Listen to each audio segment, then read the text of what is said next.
baguhaye. Umukecuru ntibyatinze yamuhaye umwana wa gatatu.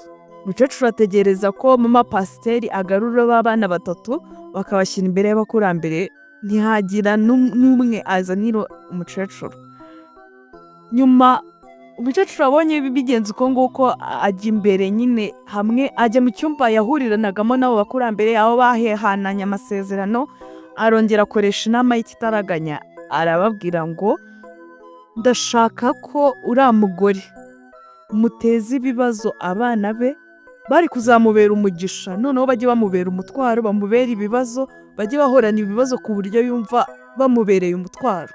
Nyuma abana batangiye kujya barwara, bakarwara indwara yo kubura amaraso. Kwa muganga bakajya bahora babongerera amaraso, buri munsi abana bakikubita hasi, bamara igihe kirekire bose barwaye kandi barwaye ibintu bimwe. Amubona amafaranga agiye gushira, abana